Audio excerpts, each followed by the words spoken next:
Welcome to GCP DDoS Protection. Welcome to the channel. Please consider subscribing. I produce videos daily covering various cloud topics. Also, hit the bell to get notified when new videos are released. Welcome to our comprehensive overview of Google Cloud Platform's DDoS protection capabilities. DDoS attacks are one of the most common and disruptive threats facing online services today. In this presentation, we will explore how Google Cloud Armor provides multi-layered protection against distributed denial of service attacks. We will cover everything from basic network protection to advanced adaptive algorithms. Google's global infrastructure processes over 20 million requests per second, giving us unique insights into attack patterns and mitigation strategies. Understanding DDoS attack flow. This diagram shows exactly how different types of DDoS attacks flow through Google's protection layers. Let me walk you through each step of the traffic flow. Starting from the top, internet traffic enters Google's edge network first. This is crucial. Attacks are detected at the very edge, not at your backends. The traffic immediately hits the DDoS detection engine, which operates in real time across all Google Edge locations. The attack analysis decision point is where the magic happens. The system analyzes every request using multiple criteria: packet volume, request patterns, source reputation, and behavioral analysis. Based on this analysis, traffic gets routed down different paths. For volumetric attacks like UDP floods, traffic goes to network layer mitigation where raw bandwidth attacks are absorbed. Protocol attacks like SYN floods go to protocol layer filtering where malformed packets are dropped. Application attacks like HTTP floods go to application layer protection where request content is analyzed. All filtered traffic then flows through traffic scrubbing, which removes malicious packets while preserving legitimate requests. Clean traffic continues to the load balancer and finally reaches your backend services. Notice how malicious traffic never reaches your infrastructure. It's stopped at Google's edge. Attack classification and scale. Let me walk you through the different categories of DDoS attacks we commonly see. Each type requires different mitigation strategies and has varying impacts on your infrastructure. Volumetric attacks are about overwhelming your bandwidth. These include UDP floods, ICMP floods, and amplification attacks. Google's network can absorb attacks up to 2.54 terabits per second. Protocol attacks target the network and transport layers. Exploiting weaknesses in protocols like TCP SYN floods are classic examples where attackers send connection requests without completing the handshake. Application layer attacks are more sophisticated, targeting specific applications with requests that appear legitimate but consume server resources disproportionately. Google's global defense architecture. This architecture diagram illustrates how Google's global network creates multiple layers of DDoS protection. Let me trace the exact traffic flow through this system. Traffic enters through Google's edge network at points of presence worldwide. POP1, POP2, and POP3 represent different geographic locations. Each POP immediately feeds traffic data to the centralized DDoS detection engine. This is critical because detection happens simultaneously across all edge locations, creating a global view of attack patterns. The traffic analysis component receives aggregated intelligence from all POPs. It's making split-second decisions. Is this legitimate traffic or an attack? Clean traffic flows directly to the Anycast IP system, which routes it efficiently to the nearest healthy backend. Suspicious traffic takes a different path.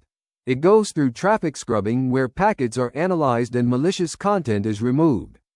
From scrubbing, traffic flows through rate limiting to prevent overwhelming your backends, then through protocol validation to ensure packets are well formed. After all these filtering stages, the clean traffic rejoins the main flow at the Anycast IP system, then proceeds through the global load balancer to your regional backends. Notice how the protection happens transparently. Legitimate users never see delays, but attacks are systematically filtered out. Network level protection setup. Now let's get practical. Setting up network-level DDoS protection starts with proper load balancer configuration. Let me walk through each command and its critical parameters. First command. G-Cloud Compute Forwarding Rules create DDoS-protected LB. This creates the entry point for your traffic. The global flag is absolutely critical. It ensures your traffic enters Google's global network where DDoS protection is active. The target HTTP proxy parameter connects this to your HTTP proxy, and ports 80 specifies standard HTTP traffic. Second command. Creates HTTPS protection with target HTTPS proxy pointing to your SSL-enabled proxy and ports 443 for encrypted traffic. Both commands use the same global infrastructure. Third command. The describe command with format table gives you a clean view of your configuration. Always verify your setup. The IP address field shows your public IP that attackers will target. Advanced network configuration. Let me break down these advanced backend service commands that enhance DDoS resilience. Backend service creation. G-Cloud Compute backend services create DDoS resilient backend. The protocol HTTP parameter defines how traffic flows to your backends. Port name HTTP must match your instance group's named port. HealthCheck's DDoS HealthCheck connects your custom HealthCheck, critical for detecting DDoS impact on backends. Connection draining. Connection draining timeout 300 gives existing connections 5 minutes to complete when a backend becomes unhealthy. During DDoS attacks, this prevents abrupt connection drops but should be balanced against resource consumption. Session affinity. Session affinity client IP routes requests from the same IP to the same backend. This can help with stateful applications but may create hotspots during attacks. Use carefully. Timeout setting. Timeout 30 means requests failing to complete in 30 seconds are terminated.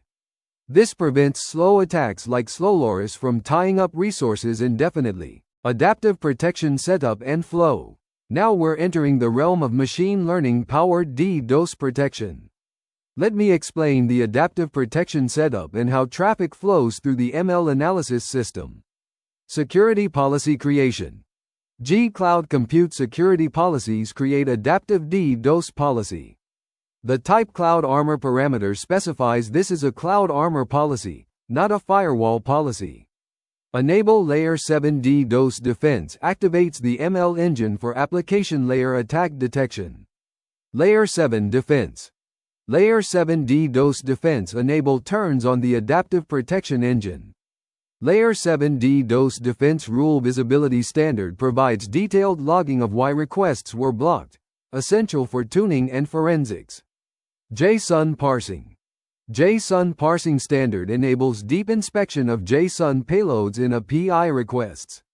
This allows detection of malformed or malicious JSON that could cause parsing errors or resource exhaustion on your backends. The sequence diagram shows how every client request flows through this system. EdgePop receives the request, ML engine analyzes traffic patterns and calculates threat scores. Adaptive protection makes allow/block decisions, and the system provides feedback loops for continuous learning. This creates intelligent protection that adapts to new attack patterns automatically. Machine learning detection rules. Let me walk through each ML-powered rule and explain the parameters that make them effective against sophisticated attacks. Rule 1000 RCE detection.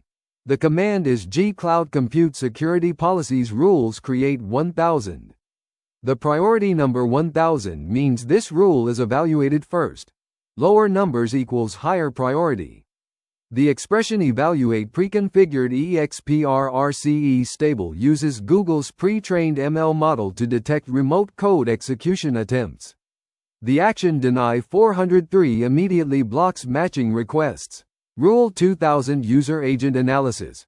Priority 2000 runs after Rule 1000. The expression request.headers user agent catches requests without user agent headers, a common bot behavior. Legitimate browsers always send user agent strings. The action deny 429 returns a rate limit error rather than a forbidden error. Rule 3000 Adaptive Rate Limiting. The expression true means this applies to all traffic. A threshold count of 1000 allows 1000 requests per threshold interval of 60 seconds per minute. A ban duration of 600 seconds bans violators for 10 minutes. This creates adaptive baseline protection. These rules work together to create layered ML protection. First, blocking obvious attacks like RCE attempts, then catching bot traffic through header analysis, and finally applying adaptive rate limiting to all remaining traffic based on learned patterns. Multi-tier rate limiting flow. This flowchart shows exactly how incoming requests flow through our multi-tier rate limiting system. Let's trace a request's journey through each decision point.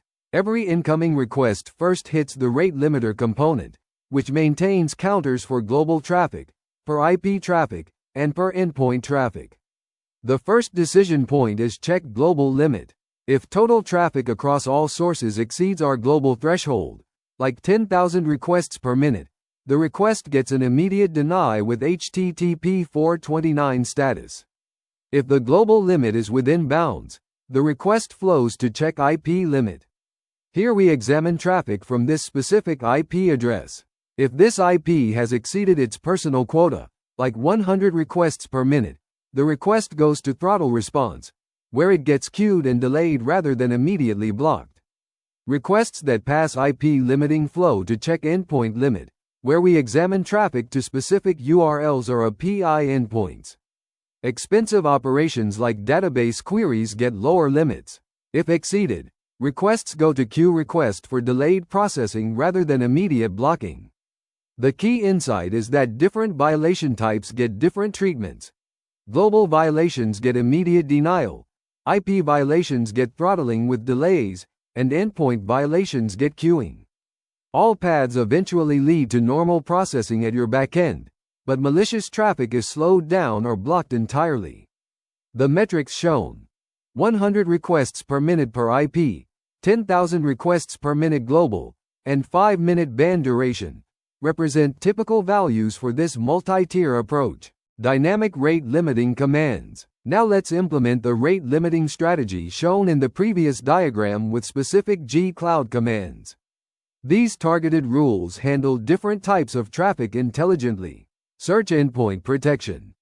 Rule 4000 uses expression request.method == post and in request.uri.path. Contains search to target expensive operations. Post requests to search endpoints often trigger database queries. Rate limit threshold count 20 per 60 seconds is much lower than general limits because these operations are resource intensive. Extended ban duration.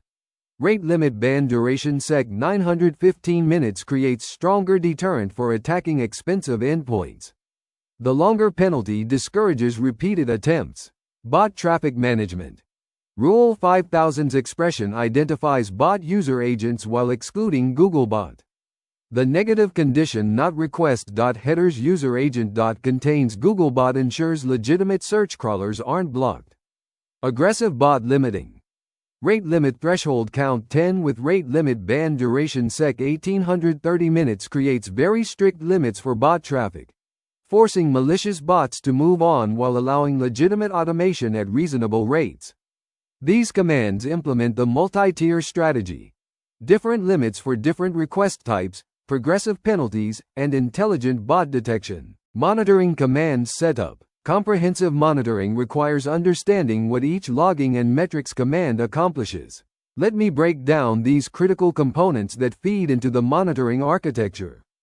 Verbose logging. G-Cloud Compute Security Policies update adaptive DDoS policy log level. Verbose enable logging captures every detail about security policy decisions. Verbose level includes request headers, IP geolocation, and rule evaluation details. This creates the Cloud Armor logs data source. BigQuery log sync. G-Cloud logging syncs create DDoS events. Sync creates a data pipeline. The destination bigquery.googleapi.com/projects/project ID/datasets/DDoS logs sends logs to BigQuery for analysis. Log filter JSON payload. Security policy decision equals deny only captures blocked requests, reducing storage costs and noise. Custom metrics. G-Cloud logging metrics create DDoS blocked requests, converts log entries into numerical metrics. Description provides metadata for the metric. The log filter creates a counter that increments for each blocked request, enabling real-time dashboards and alerting. These commands establish the data foundation that flows through cloud logging to cloud monitoring and BigQuery analytics, ultimately enabling the real-time alerts, monitoring dashboards, and security reports shown in the monitoring architecture. Real-time alerting setup. Building on the monitoring setup from the previous slide, real-time alerting requires precise configuration to balance responsiveness with false alarm prevention. Let me explain each parameter in this monitoring policy. Policy creation. G-Cloud Alpha monitoring policies create policy from file-reads JSON configuration from standard in. The alpha designation indicates this is a newer API with enhanced features. This policy will consume the metrics created by the previous logging commands. Condition filter. Filter JSON payload security policy decision equals DENY targets only blocked requests, not all traffic. This focuses the alert on actual security events rather than normal traffic patterns, using the verbose logs we configured. Threshold logic. Comparison COMPARISON greater than with threshold value 1000 triggers when blocked requests exceed 1000 per minute. This threshold should be tuned based on your normal attack baseline, using the custom metrics from the DDoS blocked requests counter. Duration parameter. Duration 120 seconds requires the threshold to be exceeded for 2 consecutive minutes before alerting. This prevents false alarms from brief spikes while ensuring persistent attacks are caught quickly. Notification channels. Notification channels NOTIFICATION channel ID defines where alerts are sent. Could be email, SMS, Slack, or PagerDuty integrations for immediate incident response team notification. Emergency incident response. Emergency response policies must be pre-configured for rapid deployment. Let me explain the parameters that make these commands effective during active attacks. For emergency policy creation, the command G-Cloud Compute Security Policies create emergency DDoS policy with type CloudArmor creates a dedicated emergency policy. Default rule action set to deny 403 sets a default deny posture, blocking everything not explicitly allowed. This is more restrictive than normal but necessary during severe attacks.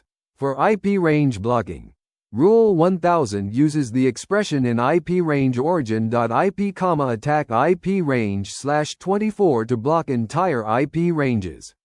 The /24 CIDR notation blocks 256 IP addresses at once.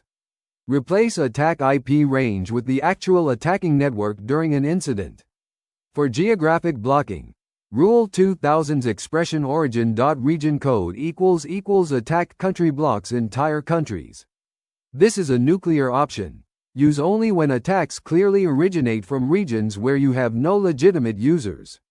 The origin.region code field is populated by Google's IP geolocation. These policies sacrifice granularity for speed. They can be deployed in seconds to stop ongoing attacks while you develop more precise responses. Rapid response commands. During an active attack, these commands must execute flawlessly under pressure. Let me explain each parameter for emergency deployment. Policy switch. The G-Cloud Compute Backend Services Update target_backend security policy emergency DDoS policy global command instantly applies the emergency policy. Replace target_backend with your actual backend service name. The global flag ensures the change propagates to all edge locations within seconds. Emergency rate limiting. Rule 9999. Highest priority uses rate limit threshold count 10 with rate limit threshold interval sec 60. This allows only 10 requests per minute per IP. Rate limit ban duration sec 3600 bans violators for 1 hour. This extreme limiting will impact user experience but may be necessary to maintain service availability. Signature blocking. Rule 9998 targets specific attack patterns. Replace attack_signature with actual user agent strings, headers, or URI patterns identified in the attack traffic. Action Deny 403 provides immediate blocking without rate-limiting delays. Practice these commands in advance. During an attack, muscle memory and pre-written scripts are essential for rapid response. Attack analysis. Real-time attack analysis requires understanding how to extract actionable intelligence from logs during active incidents. Let me explain each analysis command. First, the log export command. We use !g-cloud logging read with a timestamp filter. This filter uses bash command substitution to get logs from the last 5 minutes. The format parameter exports specific fields as !csv for analysis tools. Next, top attacker analysis. This uses a sequence of Unix pipes. It first extracts the !IPs using the format parameter value, which specifies the JSON payload client !IP. Then it sorts them, counts occurrences with !unique-c sorts by count, highest first, and shows the top 20. This immediately identifies the most active attacking sources. Attack vector analysis. Extracting !JSON payload.request method and !JSON payload.request URI reveals what attackers are targeting. Are they hitting get/a PI/expensive operation or post/login? This intelligence guides your defensive rule priorities. Time window strategy. Notice the increasing time windows. 5 minutes for immediate data, 10 minutes for !IP analysis, 15 minutes for vector analysis. This progressive expansion captures attack evolution over time. Best practices in preparation. Preparation beats reaction every time. Let me explain these baseline configuration commands and their strategic parameters. Baseline policy. G-Cloud Compute Security Policies create baseline DDoS policy. Enable Layer 7 DDoS defense creates your foundation policy with ML protection enabled from the start. Progressive rate limiting loop. The bash for loop for priority in 1000, 2000, 3000 creates 3 tiers automatically. The calculation creates decreasing limits, 1000, 900, 800 requests per minute. This progressive restriction handles different attack intensities. Testing framework. Rule 9000 uses expression request.headers x test DDoS equals true to target test requests only. Preview mode logs what would happen without actually blocking traffic. This allows safe testing of new rules in production. Rule priorities. Notice priority 9000 versus 1000 to 3000 higher numbers run last. Testing rules use high priorities so they don't interfere with protective rules during actual attacks. This approach creates layered defense with built-in testing capabilities, essential for maintaining effective protection over time. Architecture for DDoS resilience. Building DDoS-resistant architecture goes beyond just configuring Cloud Armor. Your entire system design should consider DDoS scenarios from the ground up. Multi-layer defense means having protection at the network, transport, and application layers. No single layer is sufficient against modern attacks. Geographic distribution spreads your risk. If one region comes under attack, traffic can be routed to healthy regions automatically. Auto-scaling is essential. Your infrastructure needs to grow with legitimate traffic spikes while protection systems filter out attacks. CDN integration offloads static content and provides additional edge protection. Performance optimization during DDoS protection requires balancing security with user experience. Let me explain each optimization parameter. Backend optimization. Using the G-Cloud Compute Backend Services Update Resilient Backend command with connection draining timeout 30 reduces the graceful shutdown time to 30 seconds, compared to 300 in earlier examples. Timeout 10 fails requests quickly. Enable CDN activates Cloud CDN to absorb traffic at edge locations. Aggressive health checking. Using the G-Cloud Compute Health Checks, create HTTP command with check interval 10 seconds, checks backend health every 10 seconds, compared to the default 15 seconds. Timeout 5 seconds, fails health checks quickly. Unhealthy threshold 2 marks backends unhealthy after just 2 failures. Healthy threshold 1 brings them back online after 1 success. This enables rapid failover during attacks. Auto-scaling configuration. Using the G-Cloud Compute Instance Group's managed set autoscaling command with max number replicas 100 allows massive scale-up during traffic spikes. Min number replicas 3 ensures baseline redundancy. Target CPU utilization 0.7 triggers scaling at 70% CPU, maintaining headroom for sudden spikes. These settings create a responsive infrastructure that scales with legitimate traffic while quickly isolating compromised components. Thank you for your attendance.